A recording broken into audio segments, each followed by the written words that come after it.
I'm Pat Mayo with your 2021 US Open DraftKings picks. If you missed the high-end plays, go check those out on the DraftKings YouTube channel. Subscribe to the channel where you're at and smash the like button of this video and that one, because this one, we're talking about your value plays down the board. Who are you filling out your roster with on DraftKings at the US Open? You can go with Paul Casey. That's an awful lot of safety in the upper $7,000 range. Sam Burns, actually pretty good sleeper and a great West Coast swing at this course too. Earlier this season, both Riviera and Torrey Pines, Sam Burns showed up, one of the longest players in terms of driving distance in the field. My two favorite guys, number one, Shane Lowry, $7,600. If you play on narrow fairways that are super long with a lot of rough and play difficult, Shane Lowry's your man. He's only $7,600. 3 top 10 finishes in his past 4 starts. Then you go down to Jason Kokrak, another player who seems perfectly suited for U.S. Opens. Big off the tee, good on approach, and all of a sudden he's found a putter.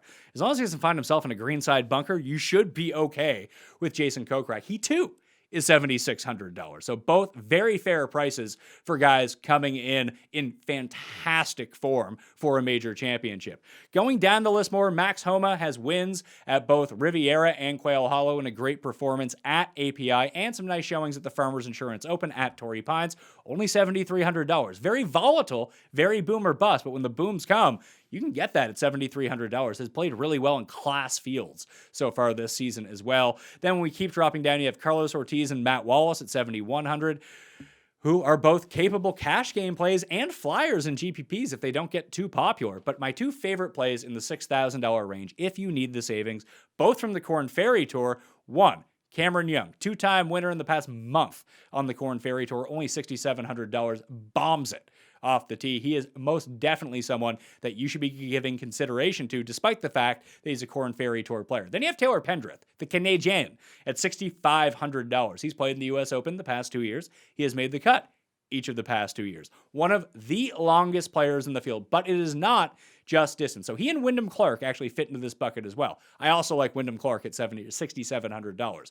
They can both mash it off the tee, not so hot with the approaches, but the chipping and the putting, top notch. Even in this field, both very good greenside. They can scramble themselves for some pars and have all the added distance that they're not going to get themselves into too much trouble playing from 100 yards out most of the time. So Pendrith, Wyndham Clark, and Cameron Young, the 3 plays in the $6,000 range. For a full field breakdown, head on over to the Mayo Media Network YouTube page or download the Pat Mayo Experience podcast wherever you download podcasts.